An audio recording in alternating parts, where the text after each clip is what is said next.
Rian Johnson recently talked about his Star Wars trilogy that, yes, is still happening. Don't shoot the messenger. I am not the one in charge of that decision.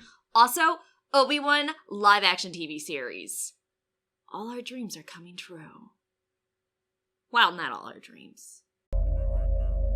You're fulfilling your destiny.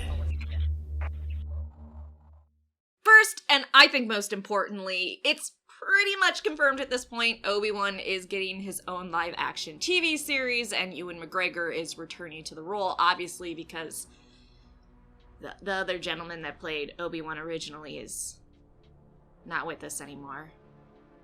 And he wasn't too happy with Star Wars in the first place, so, you know. Now, while Disney hasn't confirmed this 100% yet, it is believed next week at D23 there's going to be the announcement, so I wouldn't doubt Ewan would show up, and with that announcement come out and everyone just goes effing crazy. And Disney, honestly, it's about damn time. We've been saying we wanted an Obi-Wan movie for a really long time, and I know after Solo bombing, you guys kind of pulled away from that, and then Bob Iger talked about how they're going to focus on Disney Plus, Disney's streaming service, how they wanted to push more live-action Star Wars, so this is the perfect fit, I think. As of right now, some reliable sources are saying that the Obi-Wan TV series will be about 8 episodes, and Ewan himself is going to direct a few of these episodes. That was probably part of the sweetening deal because he's probably a very expensive actor to hire and utilize, so maybe they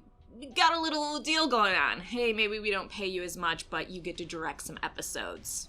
And honestly, and no offense to Cassian Andor, if that's your favorite Star Wars character ever, if that fucker gets a live-action TV show, Obi-Wan should have a live-action TV show. So, Disney, you did well. And good. You did both. Good job. So, get hype. They're probably going to confirm this absolutely next week at D23. Okay, now let's talk about Rian Johnson. He recently talked about the Star Wars trilogy and how it's basically an open sky for him to design and bring the essence of Star Wars to him to life to excite other people.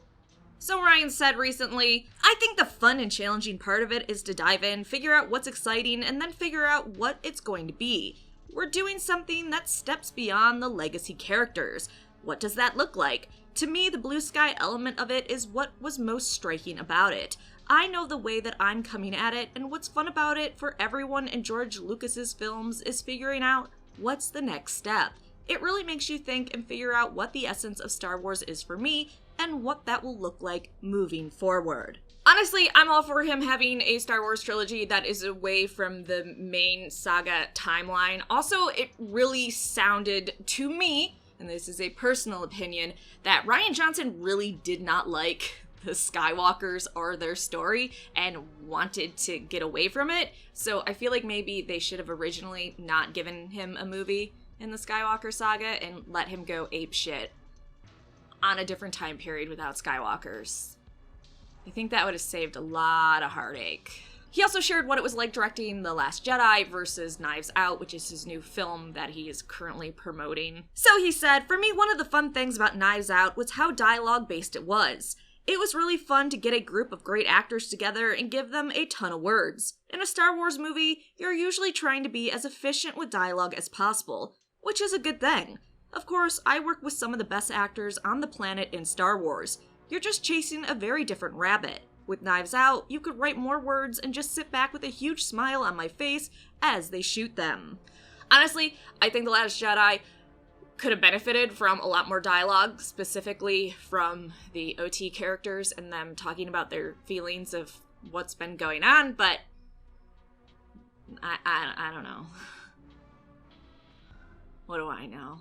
And as I was sitting down to record this, I saw that D&D, who also have their own Star Wars trilogy, recently talked in an interview about it and any conflicts that may go along with that. So I want to share that with you really quick. So apparently sources have been talking to D&D, and they are writing a treatment for a Star Wars trilogy, and they're committed to writing at least one of the films, even though their original deal was to write all 3. And then someone that was familiar with the Netflix deal also talked about D&D being given a deal with Netflix, and said that they're not really worried, explaining, it's not going to be 10 years until Netflix sees their first output. He also said that D&D have a lot of ambition, so... I know I mentioned a lot of names in this video that trigger a lot of people. Again, don't shoot the messenger.